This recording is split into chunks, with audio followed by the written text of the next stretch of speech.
Hi, everybody. My name is Mike Manning. And I'm Trinity French.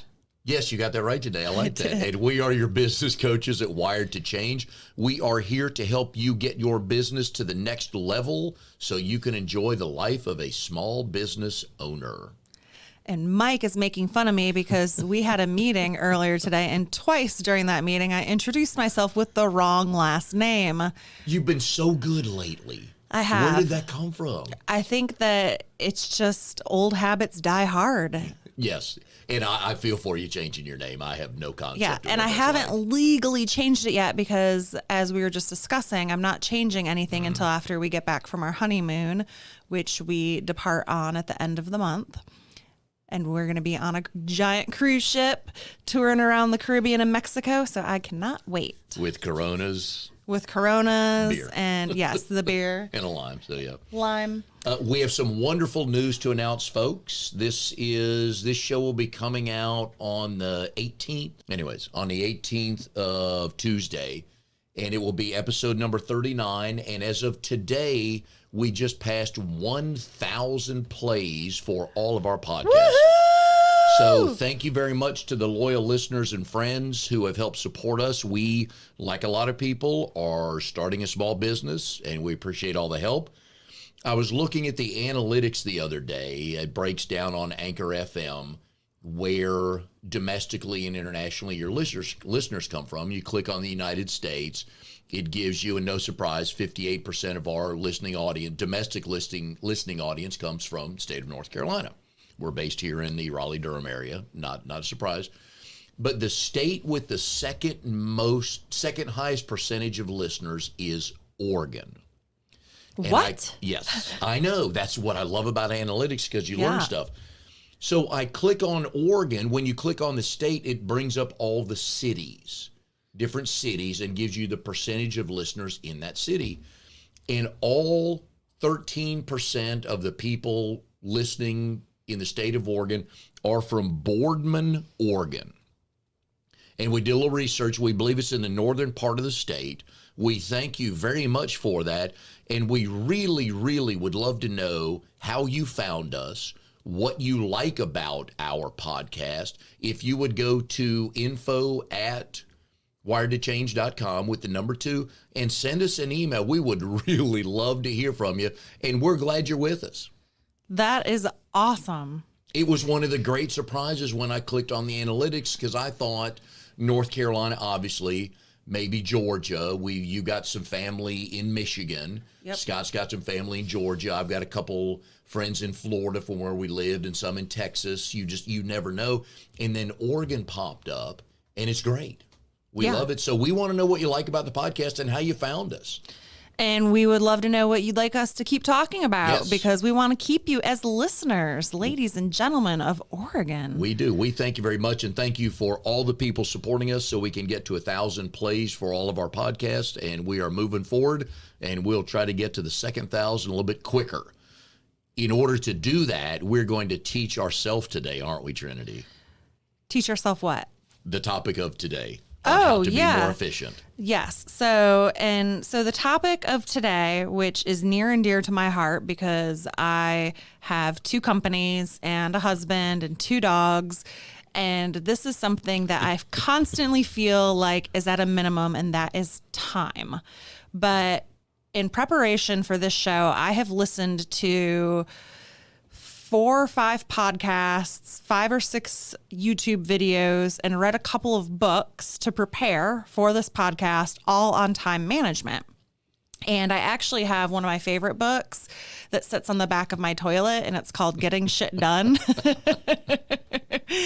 And every once in a while, when I feel like I need a little refresher, I'll pick that one up and poke through it. When you go home tonight, please take a picture of that, and we will post that for everyone. I will take a picture of it, because that book it's really good. That's the ultimate multitasking. So I want to start this episode with letting everyone know that the commonality of all of the research that I did and all these, I was listening to Arnold Schwarzenegger, I was listening to Brian Tracy, I was listening to Zig Ziglar, I'm listening to all these people who are or have become incredibly successful and that you would think don't have the same resources that we all do. But the one thing that they all said is that we all have the same amount of time. We come into this world kicking, screaming, and crying, and we each have the same 24 hours a day that the other person next to us does. That's to quote my father-in-law, one of his favorite words is irregardless of age, money, wherever you are, whoever you are. You're right. We all have the same amount of time. So we can't use that. You cannot say I don't have enough time because everyone has the same amount of time. We all have 1,440 minutes every single day. It's how we utilize those minutes that's going to make it feel like you either have a lot of time or don't have any time. And guess what? Time moves at the same pace for everybody. It doesn't move faster for some and slower than others, even though I like to give out a shout out to my friend Lori, because sometimes when she's getting ready, I feel like time moves a whole lot slower for her. But I felt that same way about fifth period biology in high school. It's like, will this class never end? Will it never end? But it's the same 60 minutes. So in fairness to the people who have stuff going on in their lives, if you've got kids, caring for an elderly parent, there are circumstances we all have. And everybody has them. That's the thing about time, is that it's the great equalizer in the world. We all have lives. We all have things going on.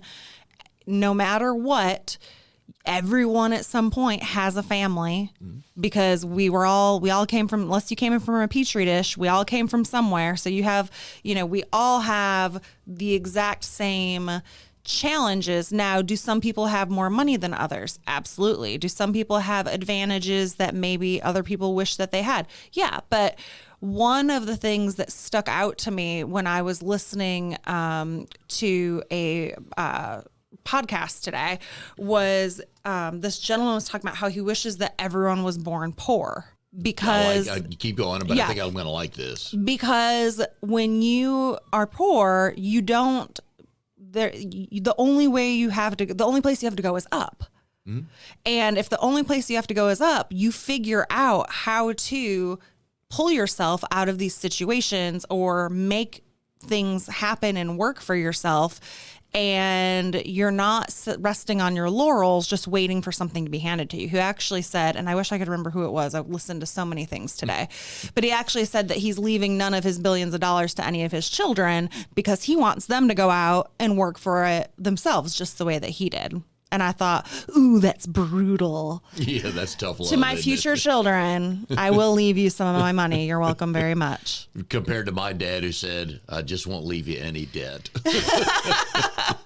And he didn't. He's true to his word. That is very nice. Yeah. So today, technically, we are talking about time management.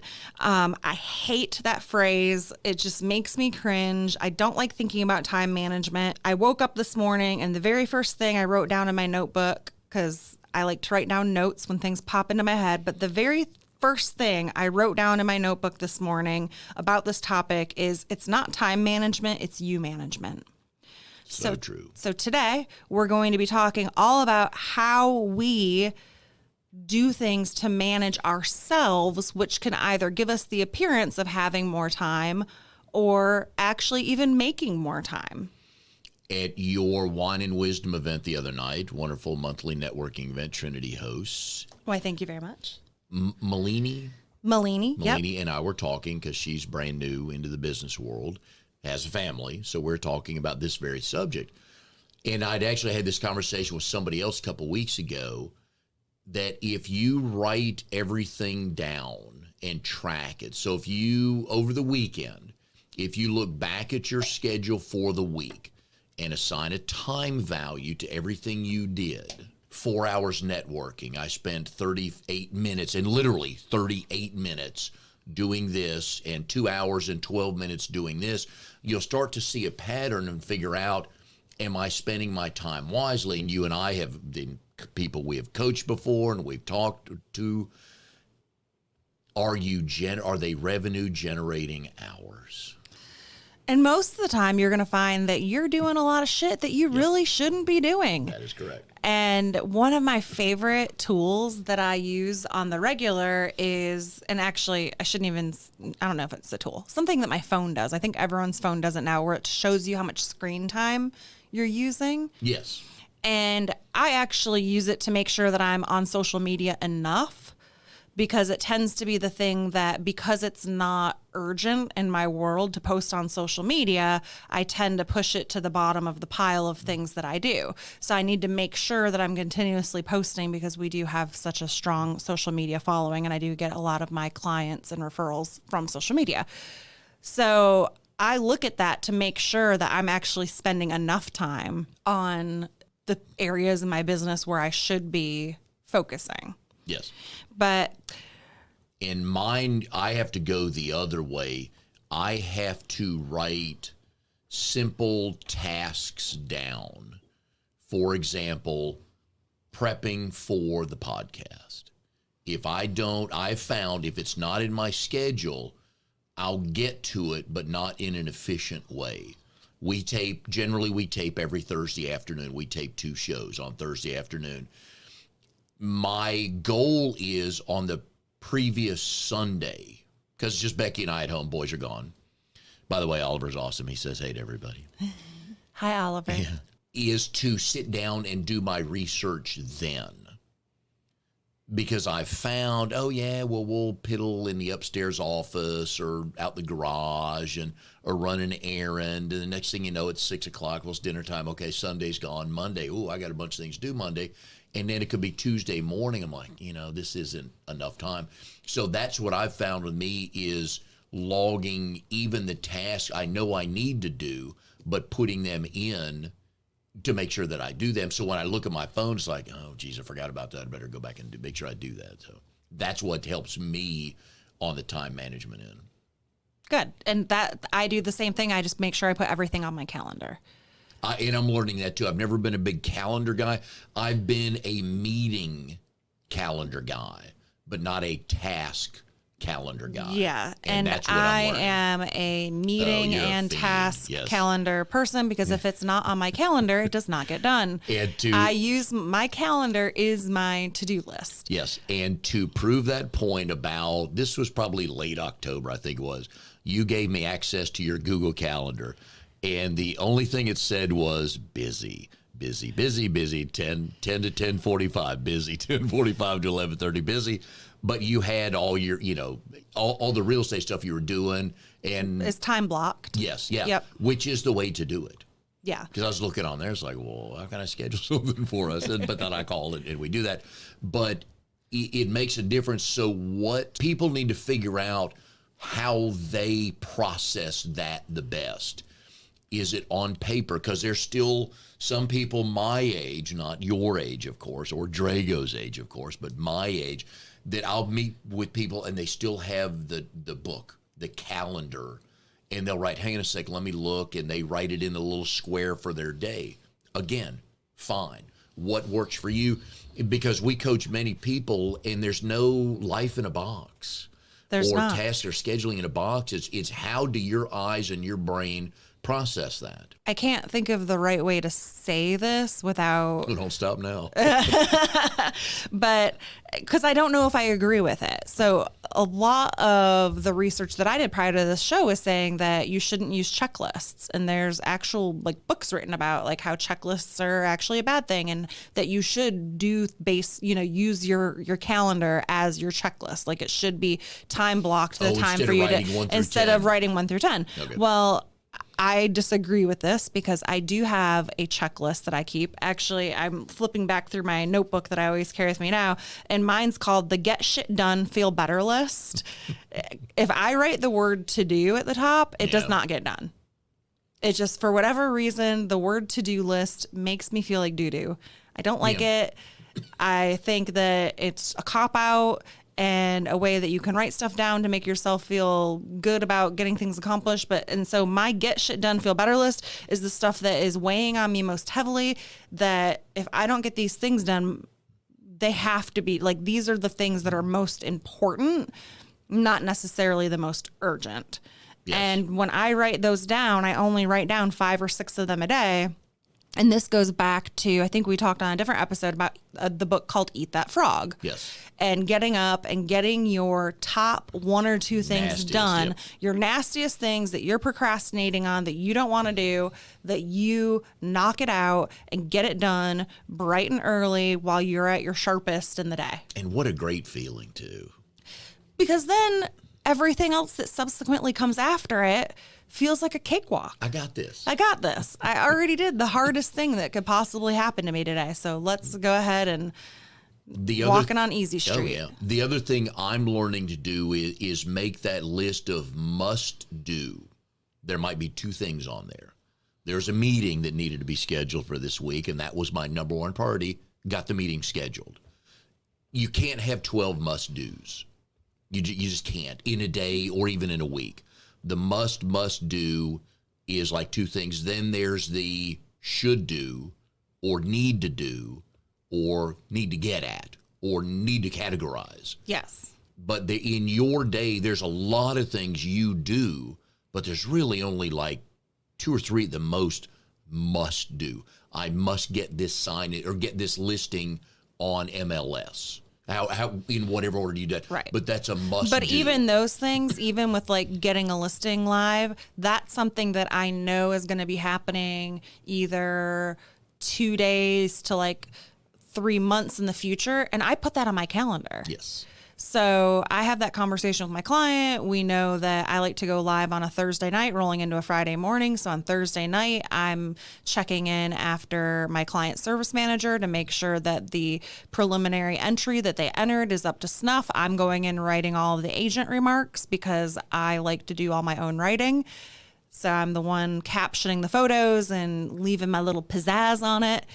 But even that is something that is scheduled on my calendar. And Scott knows that if I have a listing going live, then probably from 6 o'clock at night to 8 o'clock at night, that's what I'm going to be working on. But that's the must do It for is. the day. Yes. And everything else will fall into place. But that has to be done. Yep. Yeah, because And it's time sensitive. Right. And you need to prioritize things that way because you can't have 12, if I don't do it, the company will close today things. It's just, that's not realistic. No. And if I did have 12, if I don't do it, the company is going to close. I probably would no longer be in business. Or you may need to hire people or work on your management skills. Yes. So Speaking of management skills, one of the favorite things that I have always used, and I did not know until today that there is actually a name for Yes. this. I did not either. And I used to call it my Trinity's ADHD Wrangler, which in the past we've talked about how I love my Amazon Alexa. Yes. So back in the day, Scott and I were not yet living together. And at his house, he had an Amazon Alexa. Mm-hmm. And I thought it was the creepiest thing ever. I did not like that it was in the bedroom. I didn't like that it could hear us. I thought that it was stupid that he talked to it. I was just such a naysayer of the stupid Alexa. And now we have an Alexa in every single room of our house. I use it constantly. You do, and you've referenced that many a time. And just word to my husband, you're right, baby. You're right. I totally am a sucker now for that. I actually asked him the other day, I'm like, what's that new car ad that came out? I think it was Nissan that has an Alexa like in the car. He's like, oh, we can get you an Alexa in your car. I was like, perfect. Because I find myself in the car and I'm like, Alexa, add note to this list because that's just what we do. But that's the only other woman he's allowed to speak of in the house. It is. But that tool allows me to set timers without having to go on my phone. So I just tell Alexa, set 30-minute timer. And then whatever it is that I have on my calendar to work on, whether it's email or cleaning my office or updating my whiteboard or making telephone calls or writing handwritten thank you notes, whatever it is, I do it in 30-minute chunks. And I'm old school, so I use the clock on the oven. See, and I will be, and this is where my ADHD comes into play, because if I was just trying to pay attention to the time, now my focus is split between doing what I'm doing and trying to keep track of the clock. And this way, Yes. the alarm just goes off and I'm like, okay, the time is done. Wow, that 30 minutes went by really quick. I give myself a pat on the back at whatever it is that I accomplished during that 30 minutes.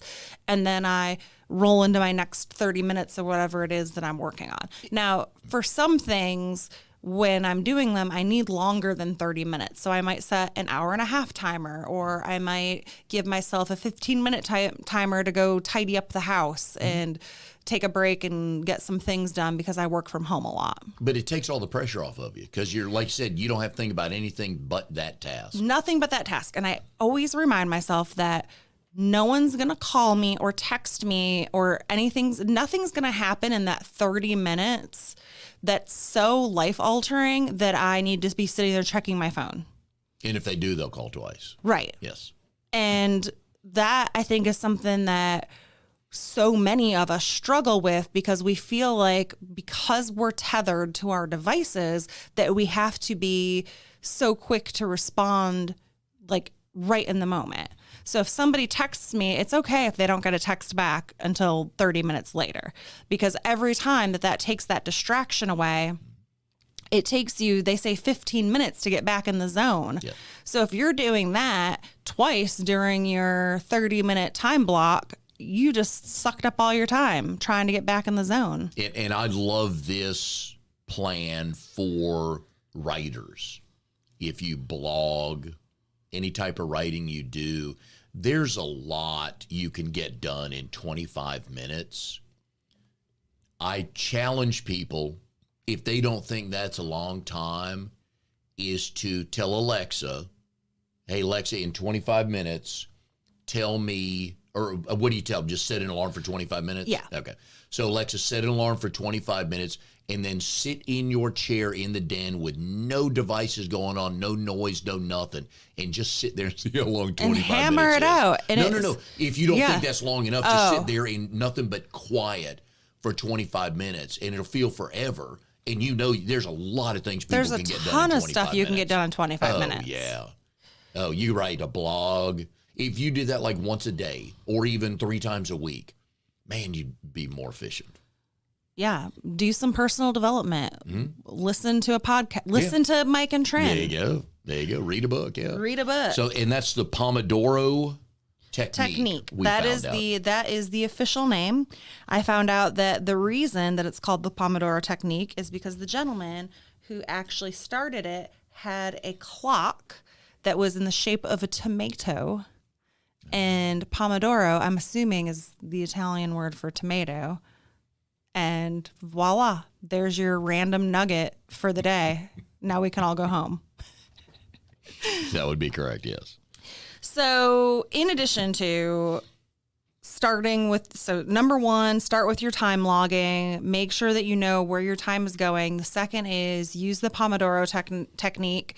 This is something that I just cannot even stress enough that for me, being able to focus on something entirely for short bursts of time helps make me way more effective with my time management. The other thing that I like to do with my to-do list or my calendar is identifying what items on there shouldn't be, or which things do I feel like I should be doing, but really they're not my high dollar activities that are going to help make me money. And we're going to talk on our next podcast about the important versus urgent matrix, one of my other favorite things to dork out to, and Mike's too. But when you figure out what items that you do on a daily basis are important versus which ones are urgent, and then also figuring out if there are items that you have that are becoming urgent, like Scott texting me about concert tickets. I'm like, babe, Who are you going to see? I love you, but I'm sorry. You need to just stop texting me during the day sometimes. Did you see all the Facebook posts of the people that went to the Celine Dion concert? I was invited to go to that. And she's good. I'm not a fan, but she's immensely talented. And a couple male friends of mine, and this is so typecasting, but I'm a guy, so I'm allowed to do it, posted, man, her words are just so powerful. I'm like, Oh, that's so funny. she's good. So don't, you know. Funnily enough, or funny enough, funnily enough? Sure. Whatever. I was talking to one of my friends about how I was potentially going to go see Celine Dion. I opted not to because I'm saving all my money for a cruise. And I For the wanted, drinks, yes. Yeah. we have a drink The alcohol package, but Money for well spent. for buying souvenirs or whatever it is. But my friend said, I can't go see Celine Dion. When I was pregnant, that's when the Titanic song came out, My Heart Will Go On. And she said that song gives her a visceral reaction and sends her right back into like feeling like she's going to throw up. And it cracks me up because it's supposed to be this lifting, inspirational song. And she's like, no, I could never go to one of her concerts. But We digress. We do. But I just All right. throw that out there. So. in addition to Trinity's ADHD time wrangling technique, which we're going to rename the Pomodoro technique, we also talked recently about the 80-20 rule, which we're going to touch upon again because when you're looking at your day, 80% of your results are going to come from 20% of your efforts. So are you focusing in the right spots in your business or in your life to get you maximum impact for where you want to go? Mike, at the entry of every single podcast, you say that we're helping small business owners get themselves to the next level so they can live the life of a small business owner. And if you are over here in the weeds working in the 80%, then you are not on track. You're not listening to Coach Mike. He's going to throw his whistle at you. If 80% of your business is coming from networking, go do more networking. it's just Duh. it's that simple. Now, a lot of these things are not easy, but they're kind of simple to figure out. And when we've talked about this many times, you've got to track your stuff. You got to know where your numbers are coming from. So I like the neck. Go ahead. I was going to move to the neck. And we were talking before we got on air about whether or not you can make more hours in a day. And we decided you cannot. You can. Yes. You cannot make more hours, but you can be more efficient with your time. You cannot make more hours, but you can do things that eliminate what you personally need to be doing so your hours are spent in the highest and best use of your time. Yes. Delegation. So delegation is the number one technique for you to be able to make more hours in a day. And delegation can really F something up quickly because if you're delegating to the wrong person or you don't trust that person, then everything that you delegated is going to roll right back in your plate and you're more slammed in the weeds than you were before you started delegating. So you delegate something to me. I don't know what I'm doing. Excuse me. I'm not qualified to do it. I keep coming to you with questions.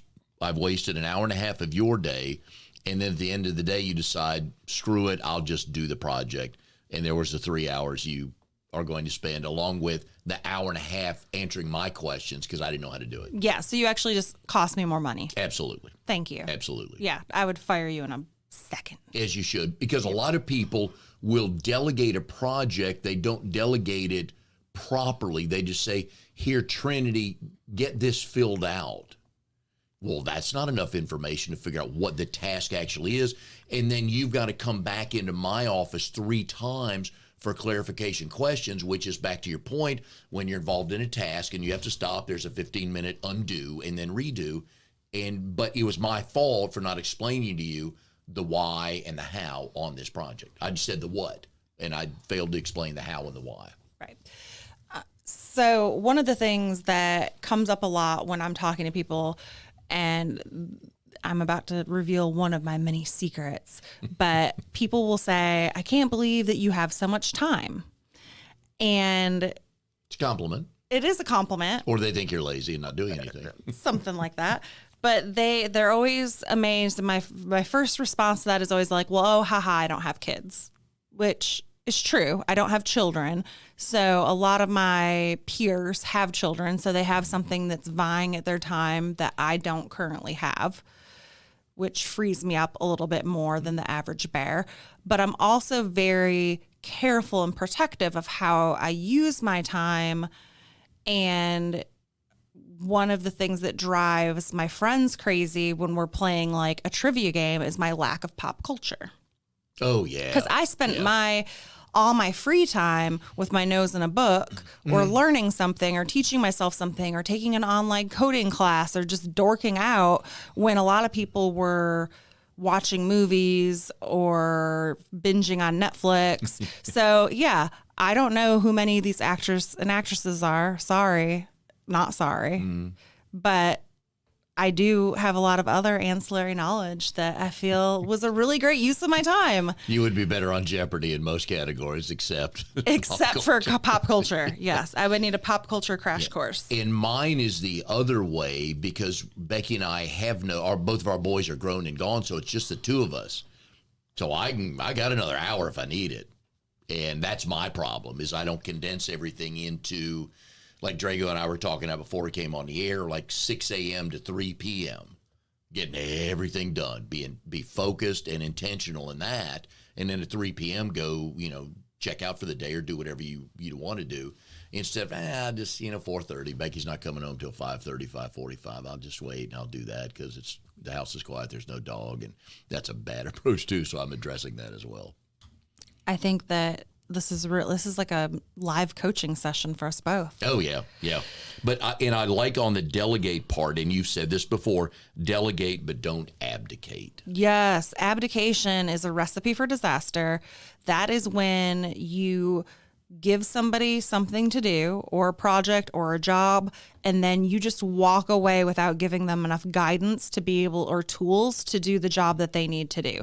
Or you're not checking in with them enough to make sure that they're doing it right. And then instead of putting out a teeny tiny fire, you're now going back and putting out the entire, Australian bushfire that's going on. Like, you don't want to get yourself in that position. What's an example in your world? In my world, an example would be a new client service manager coming on that I have never worked with before, and I just throw a due diligence repair request at them and say, hey, have at it. And then that would be an example because they don't know who my vendors are. They don't know who my preferred people are. They don't know that I normally that we go get the quotes for our clients. We don't have them running around getting the quotes. So that way we have all the information. So I like to be in control of every step of the process. And yeah, it's a little bit more costly on my behalf that I'm paying my team to go do these things. But at the end of the day, it saves me way more money because we get through those due diligence negotiations better, stronger. My clients are more likely to refer me. And the amount of time that takes is well worth it for me in the end. What some people would do is, okay, I've delegated this to Mike. Okay, we haven't heard anything all day, so I guess everything's going fine. Yes, that's abdication. Oh, I haven't heard anything. Yep. I'm just going to assume that Silence they're doing great. Golden, yeah, no, silence is not always golden. Not at all. Once you have your staff and your team rocking and rolling and they're trained and they're working effectively, then it's okay to avoid them as much as possible and not let them pass the monkey back up to you. And there is a great Harvard article out there that if you haven't read it yet, you should go read it. All about reverse delegation and what can happen when your employees start delegating back to you problems or issues or things that they really should be able to take care of. Yes, either you did not train them properly or they are not wired to be in that position. Well, and sometimes it's a matter of, as the leaders and the entrepreneurs, we're doers. And I like being the problem solver. I like figuring things out. So sometimes it's me that's actually the problem, because if Jamie comes to me and says, oh, this issue came up during due diligence, and I said, okay, great, I'll take care of it. Yes. Well, now I just let her pass that monkey back to me instead of asking her, is there anything in this that you don't feel like you can handle? And keeping the ball in her court. Right. So you don't want to start like training your team members to pass those monkeys back to you and coming to you and doing those things, because they're going to suck all of your time and resources. That's when you ask them, okay, so how are you going to solve it? Right. And put it back in their court. But you have to take yourself out of that. Yes. And that's hard sometimes, isn't it? It is. And sometimes that means letting them figure it out, not being the hero, because we all love to be the hero in certain situations. Back in a previous life, one of my bosses, and this would have been when we were in Atlanta, early 90s, mid 90s, and I was working at Cartoon Network for Turner, and my boss was Kim McQuilkin. And if you're an NFL fan, he was a quarterback for the Falcons years ago in a short career, but he's somewhat notable. And one day I went in, and I guess I phrased it wrong. He goes, Mike, here's the deal. I need you to bring me answers, not questions. You got it, Kim. And Yeah. I've had some wonderful bosses, but just little things like that go, you know what? He's right. And I phrased it wrong. I told him the problem was solved. I just explained it incorrectly. But his feedback to me was, I need answers, not questions. But stuff like that. But you got to get out of the way of your employees. You do. Yeah. Which is hard sometimes. Yeah. I'm sitting here kind of scolding myself, thinking I probably do that more than I even let myself realize. I wonder if you had a reality TV camera with you for a day. Oh my God. What would you learn? It would sound like this: beep, beep, beep, beep, beep, because of all the freaking F-bombs I drop throughout the day. It would be nothing but one giant censure. What would you learn? What would I learn? You process it would, and that's the royal you. Would people process that information to make themselves better, or they just say basically the camera's lying, or that's an atypical day? I'm not like that. Yeah, it's like being on Kitchen Nightmares. Like Oh, if the Gordon Ramsay of your industry walked in and peeled back the layers and like really poked up in your business and showed everybody all your dirty secrets, how would you respond? Yes. Ooh. All right, so we are tidying this episode up with what 2 things for people to do. The first thing that you should do, if you have not already done it, is go and log whatever it is that you did yesterday and today, so you can see where your time is going. And I'm all about sampling, so I don't know that the experts, I use the quotations, I don't know who the experts are, but the experts recommend 1 to 2 days. I don't think that that's a long enough period of time. I think that you should do it for a full week so you can see where your time is going throughout that week. Once you have your time figured out of where it's going, then sit down and figure out which of those things you should be doing, which you should not be doing, and how you can better time block those things together in chunks. Putting like things together. Yes.